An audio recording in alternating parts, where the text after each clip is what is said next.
todos vocês, de todos os lugares que foram anunciados.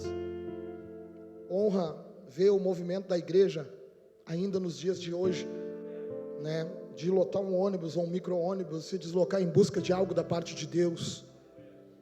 Para mim isso daí é bênção demais. Conferência Equibalo, essa que tem o intuito de destravar ministérios e enviar pessoas.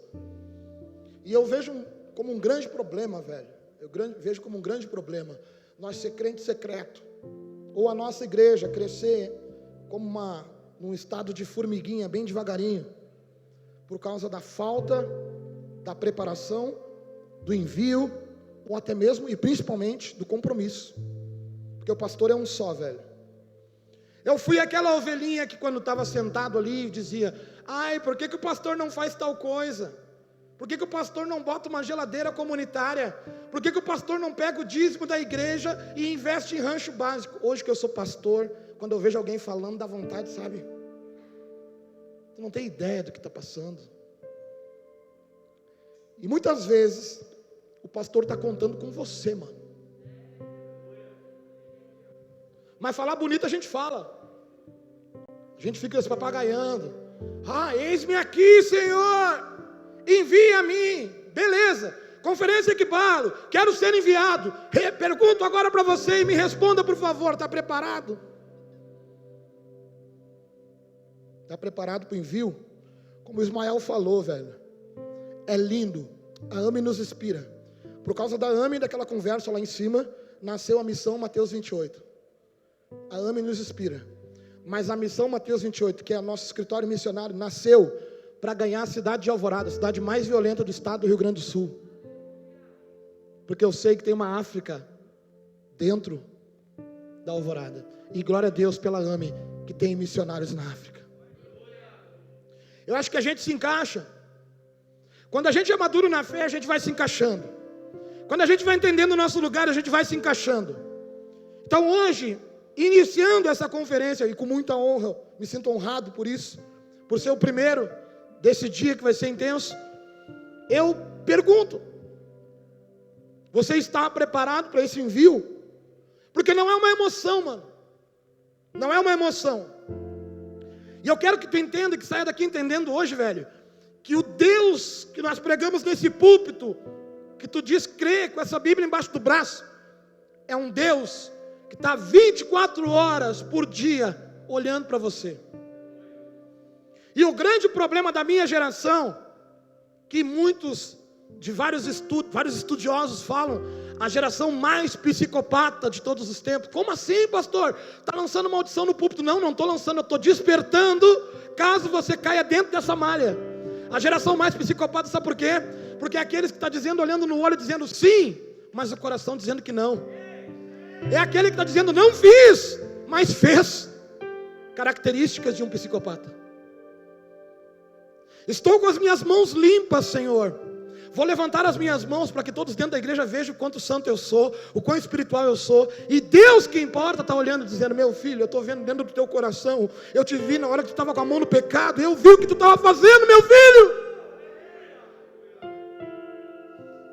Não viva desse jeito, porque quem perde é você. Não importa o que nenhum desses pastores que passar pelo palco, ou qualquer um pastor que cruzar teu caminho, não importa muito o que eles vão ver.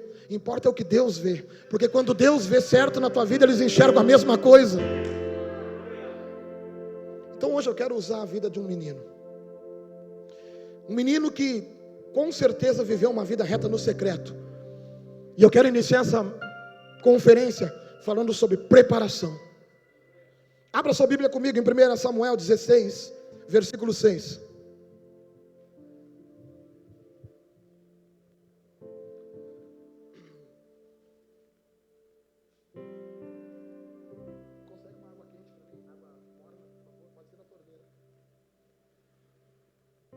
No final acabei arrebentando minha garganta, ainda tem mais uma agenda hoje.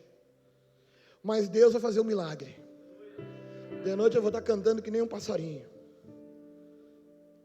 Já fez outras vezes, vai fazer de novo. 1 Samuel 16, 6, a Bíblia nos diz o seguinte.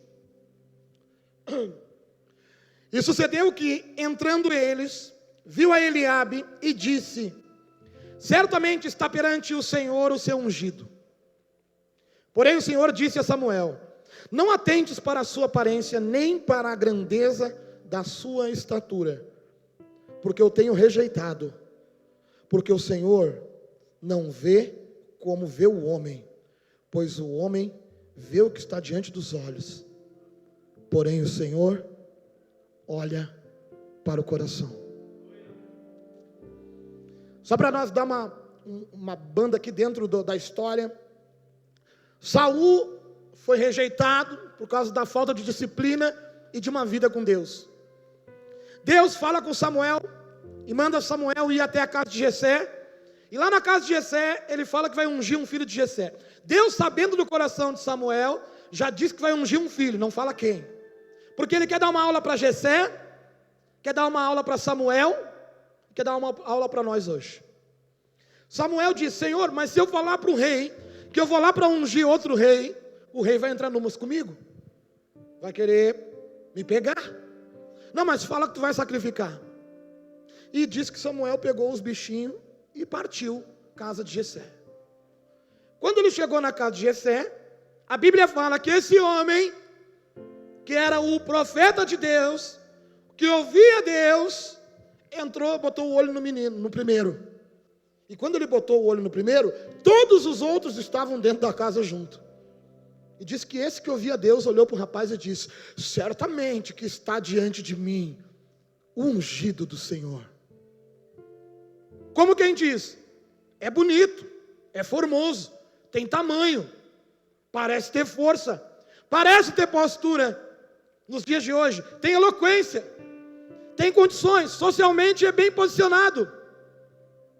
Nos dias de hoje, a gente olha muito para isso, para a capacidade humana. E deixa eu te dizer uma coisa: até a eloquência acaba nos enganando de quem é homem de Deus e não. E aí diz que quando o profeta falou: certamente estou diante, obrigado, certamente estou diante do ungido de Deus, o próprio Deus falou com ele e disse: ei, não é esse aí. Inclusive, eu sei que tem dentro do coração dele, e tenho rejeitado. Não tem a ver com esse cara aí, não. Porque tu enxerga como homem. Mas aprende uma coisa aqui hoje: eu não vejo como um homem vê, eu olho para o coração.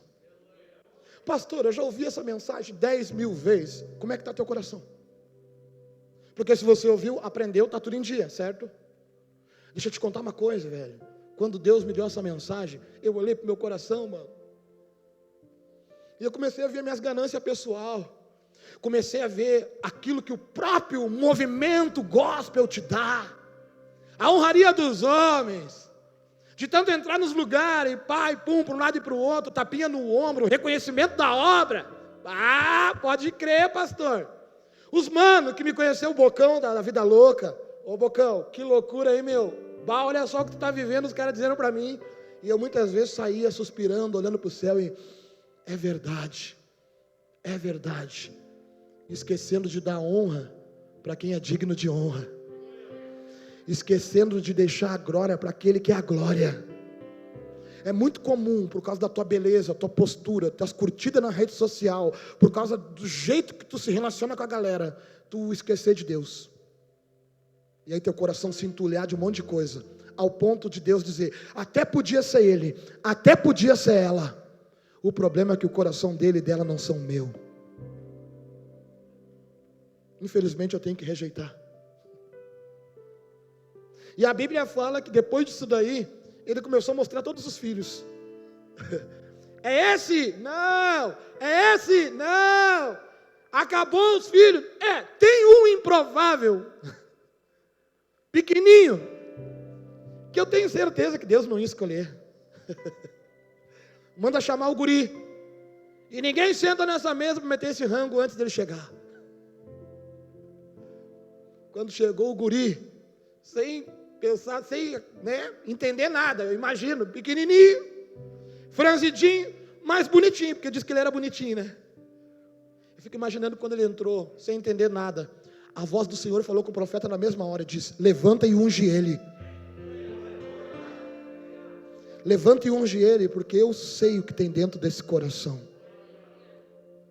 Até aqui, você sabia que Davi tinha sido ungido no secreto, certo? Em 1 Samuel 17, 41, se você quiser abrir, por favor, abra. A Bíblia fala que esse Davi recebeu uma missão do pai. E esses irmãos que viram ele sendo ungido, que viram ele sendo apontado, estão na guerra. E o pai mandou levar mantimento para os irmãos. Davi chegou lá no meio da guerra, chegou com os negócios, com os servos junto com ele, e foi procurando os irmãos dele. Quando encontrou os irmãos dele, ele encostou nos guri. Quando ele encostou nos guri, ele ouviu um burburinho.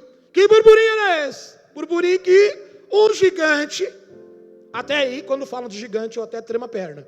Um gigante estava vindo contra, até o meio do arraial, sendo filisteu, grande soldado, até aí eu estou tremendo a perna, se eu estou que nem Davi, afrontando Deus. Aí Davi se empoderou. Quem? Afrontando Deus que eu conheço, afrontando Deus que pode todas as coisas, afrontando Deus que dá força para o pequeno. Aí ninguém entendeu nada, né? Quando ele começou nessas aí, os irmãos dele falaram para os irmãos dele: quem ele pensa que ele é, esse cara aí, para estar tirando onda do exército que se diz de Deus? Porque aquele era o exército de Deus com medo de um gigante. Que arriada, né? O exército de Deus com medo do gigante. Teve que vir um guri que não fazia parte do exército e ser levantado por Deus para dar uma resposta para eles e para nós hoje aqui. Nem sempre é de dentro da igreja que vai surgir o teu socorro. Deus vai levantar quem Ele quiser, na hora que Ele quiser, porque Ele é Deus. Talvez a pessoa que vai se meter na frente de algo por ti, nem conhece o Deus que tu serve, mas tem um propósito de conhecer um dia. A Bíblia fala que Davi falou isso daí, e os irmãos dele mandaram ele calar a boca, mandaram o rei calar a boca, porque eles viram o profeta ungindo o rei. E Davi olhou para os guris: mas eu não estou falando para vocês, estou falando que para mim é uma riada isso daí, desse cara está afrontando Deus. Eu vou contra ele. E o que ganha quem ir contra ele? Daí ganha a filha do rei, tributo para a família. Davi: não, mas eu vou só por causa que ele está tirando onda de Deus. Ele disse que ele foi e falou com o rei. Quando ele chegou com o rei, você fica sabendo de algo que os irmãos não sabiam, que Davi também não precisou se gabar. Quando ele chegou no rei, ele falou: rei, eu vou lutar contra o filisteu e vou mostrar para ele com quem que ele está se metendo. E o rei riu. Davi, nenhum dos guerreiros que eu tenho consegue com ele. E ele já é guerreiro desde nascença. Tu vai perder, meu filho. E ele fala para o rei o que ninguém sabia. Deixa eu te contar então, rei. Um dia eu estou lá cumprindo aquilo que o meu pai mandou fazer. Ou seja, honrando pai e mãe. É vida com Deus. Não adianta nada tu estar sentado aqui dizendo me envia se tu não consegue honrar pai e mãe. Já pega a visão. Um dia eu estou lá honrando o que meu pai mandou eu fazer, excluído do meio dos meus irmãos, tratado como insignificante, mas honrando. E veio um leão e tentou pegar uma ovelha do meu pai. Como eu estou lá cumprindo a missão que meu pai me mandou, e como eu estava lá falando contigo, e mesmo eu sendo pequeno, Deus, eu via que dentro de mim tu é grande. Eu fui contra o leão, matei o leão. Ele não falou como, Ismael. Aí um urso não acreditou e quis vir contra. E veio o urso também. E sabe que eu matei o urso também, rei? E aí o rei olhando, pensando assim, ó, pequeno, bonitinho e mentiroso. O rei pensando. E Davi podia olhar para ele e dizer: é por isso que eu sou o rei hoje, porque tu não tem fé no teu coração. O que acontece? Rei, é comigo? Tá, então bota a minha armadura então. E olha para os guris e diz: mano, vamos ver o circo pegar fogo? Vamos ver o que o gigante vai fazer com esse gurizinho? Diz que o rei deixou rindo. E Davi colocou a armadura. Quando viu que a armadura dele não conseguia deixar ele caminhar, Davi abriu mão da armadura, pegou a funda, pegou as pedras e saiu. Vou lá mostrar para ele como é que faz. Nessas horas eu vejo por que o meu ministério Deus honrou. Porque quando eu me converti, eu não quis ir para um lugar que eu achava que todo mundo estava ou deveria estar. Eu fui para onde Deus mandou eu ir. Fui para a rua pregar o evangelho. Só que pregar o evangelho de um jeito que talvez muitos de vocês iam olhar e dizer, não, acho que Deus não pode estar nesse negócio. Por quê? Porque ele fala gíria, meu. Porque ele é diferente, velho. Se tu for no culto da minha igreja lá no domingo, é difícil eu não estar com uma calça rasgada. Porque tu gosta de afrontar a igreja? Não, é porque eu gosto, esse é meu estilo.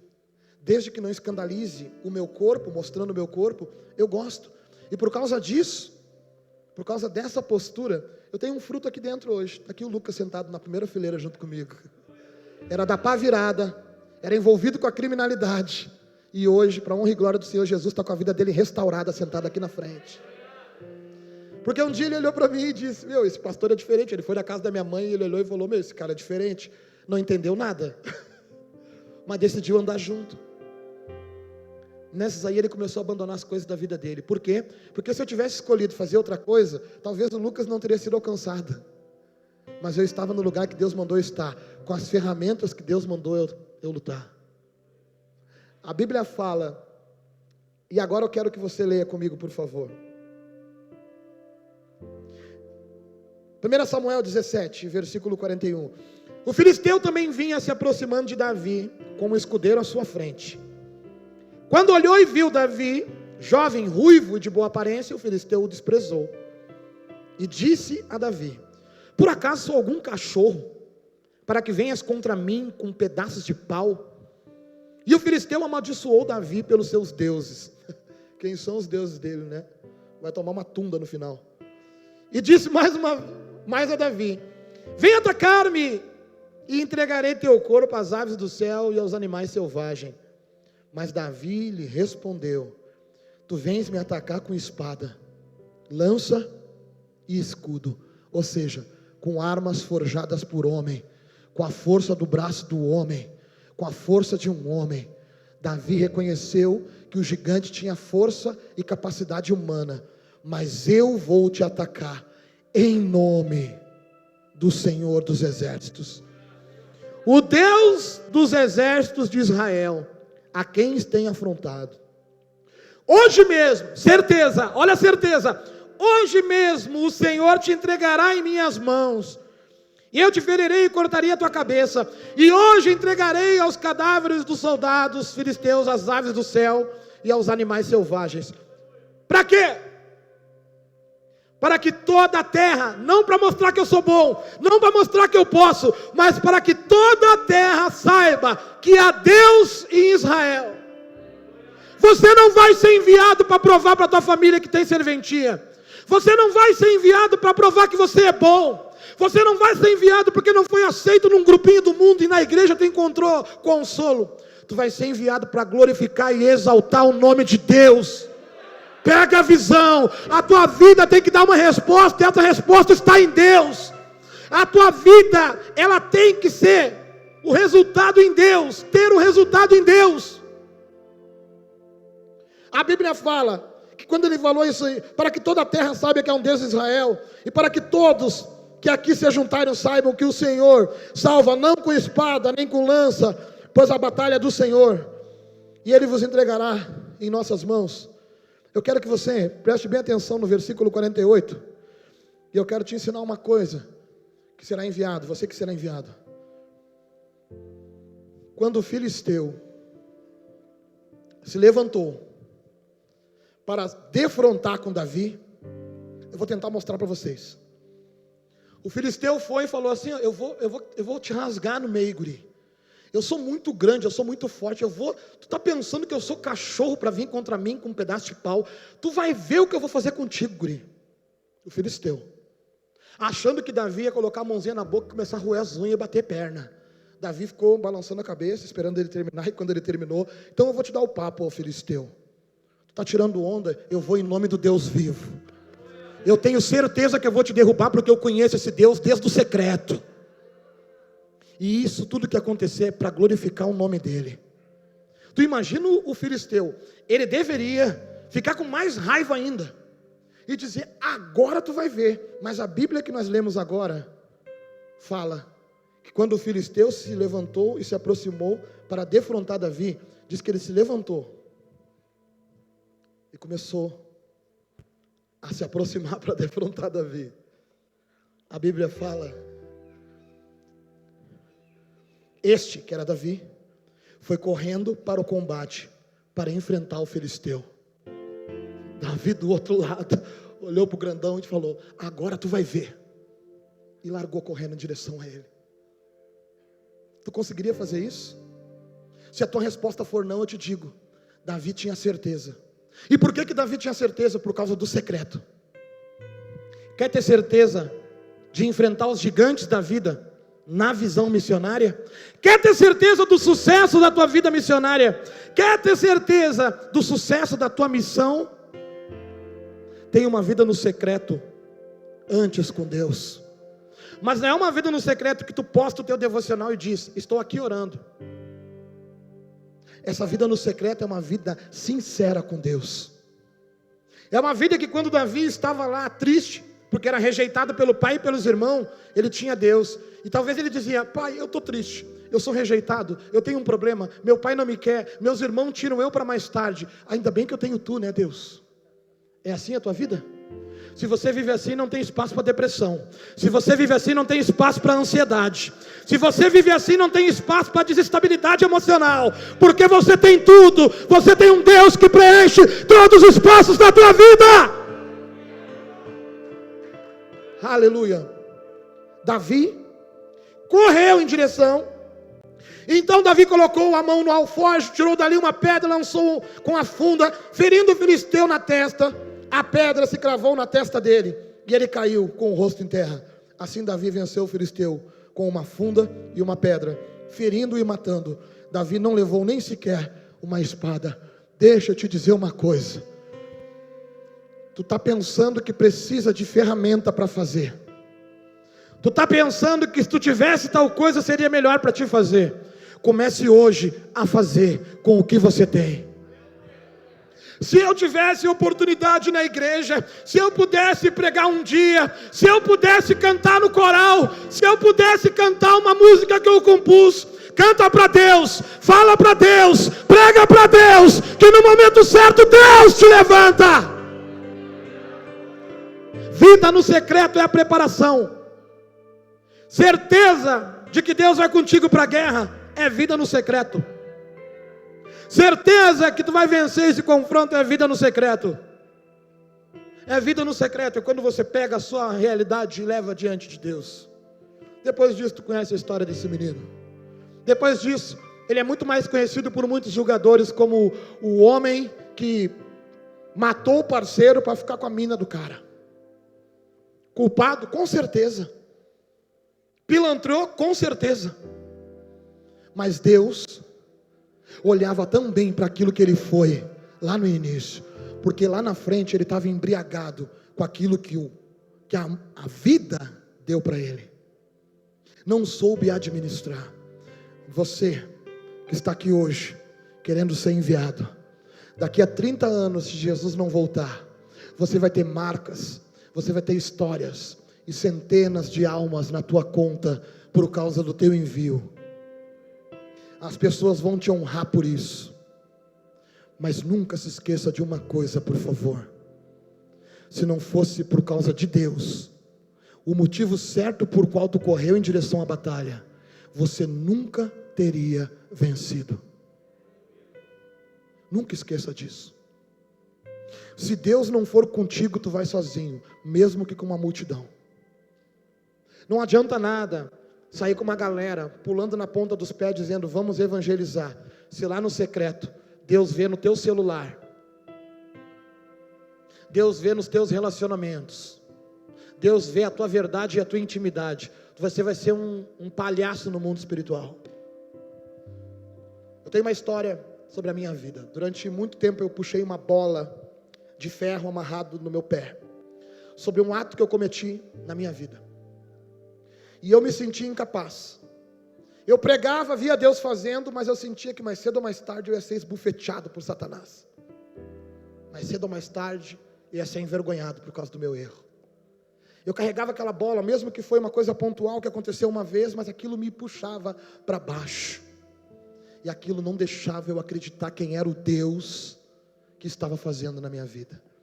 Eu achava que assim como Deus usou uma mula para falar com Balaão, Ele estava me usando, mas que eu não me importava, eu não importava mais para Ele. Até que um dia eu orei. E eu falei: Deus, chega. Toma a frente. E Deus botou a mão dentro da ferida e trouxe ela para fora. Quando eu vi a ferida, eu pensei: segundo o que eu estou vendo é morte. Segundo o que eu estou vendo está acabado. Mas eu esqueci que tinha uma mão embaixo segurando aquela ferida. A mão dos médicos, do médico dos médicos, do Senhor dos senhores, daquele que eu abri o meu coração e disse: Deus, faz alguma coisa. E Ele fez. O que achava que era o fim da minha história foi o início de uma outra grande história para a glória do nome dEle. Hoje eu estou que nem Davi. Naquela época eu olhava para um gigante e dizia: eu não vou, tá louco, vai alguém aí. Mas hoje, quando levanta o gigante e diz: meu, o gigante está tirando onda, eu digo: é comigo, deixa eu derrubar isso daí, porque eu nunca derrubei um gigante desse tamanho. Por quê, pastor? Porque eu tenho certeza que aqui para trás o Senhor limpou toda a minha história, arrumou toda a minha casa, e eu estou com a minha conta zerada diante do altar dEle. Quer ser enviado para derrubar gigantes no caminho? Hoje, antes do resto da conferência, deixa Deus entrar lá dentro, no íntimo, no secreto, aonde tem coisa escondida, e puxar para fora. Senão, tu vai ter uma farda de missionário, tu vai ter uma arma de missionário sem bala. Você não vai ter autoridade para poder cumprir o teu chamado, porque sempre uma coisa vai dizer que você não é capaz. Davi não acreditava nisso. Por quê? Porque Deus o capacitou, e era Deus que ia com ele. Quando a gente vive desse jeito, a gente fica em dúvida: será que Deus vai ou não? Hoje eu quero que tu saia daqui com certeza no teu envio. Te coloca de pé nessa tarde, por favor.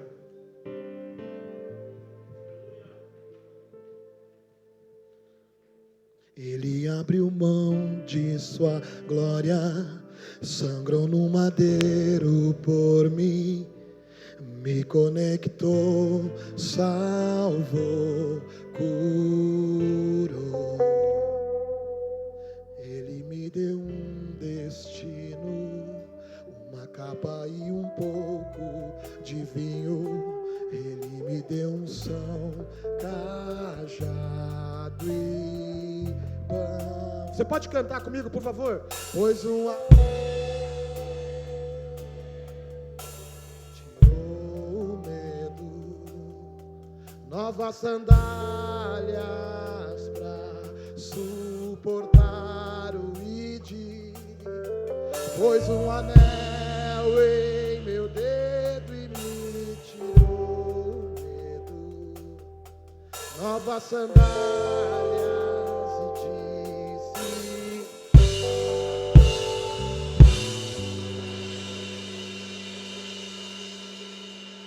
e eu me despedi dos meus pais. Cante, por favor. Queimei as carroças e afundei meus barcos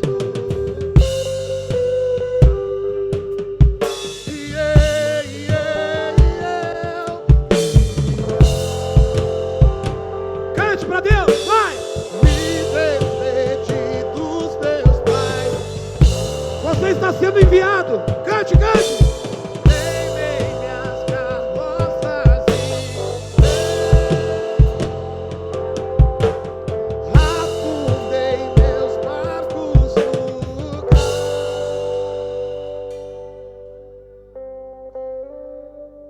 Tudo bem? Linda canção. Alguém abandonou tudo para seguir com Jesus Cristo, para seguir com o profeta, na verdade, consequentemente depois com Cristo. Alguém abriu mão de tudo. Você está aqui disposto a isso hoje, mas para isso vai ter que acontecer aquilo que eu falei: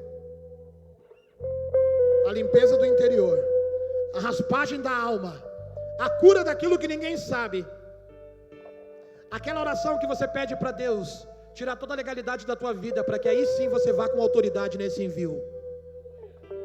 Pastor, eu não quero me expor. Beleza, para onde é que tu vai? Porque para andar com Ele tem que ter verdade, e só Ele tem. as palavras de vida eterna. Não se trata mais só do teu envio, se trata da tua salvação e de uma vida sincera com Deus. Acabou meu tempo. Fica com essa palavra, por favor. Como é que tu vai seguir? Como é que tu vai continuar? Como é que tu vai avançar? Como é que tu vai fazer? Se tu sabe agora que Ele olha dentro do teu coração e sabe o que está acontecendo aí. Se eu fosse você, eu com 40 anos, o meu ministério consolidado, deixa uma dica, se eu fosse você, não media as consequências. Rasgava o peito e dizia: Deus, chega. Não importam as consequências, importa é a promessa. Importa é a promessa, primeiro que tu me ama. Primeiro, Pai, o que importa é a promessa que tu me ama. E depois, Deus, eu não quero caminhar com medo do que vai acontecer. Eu quero correr em direção ao gigante, com certeza que ele vai tombar, em nome de Jesus.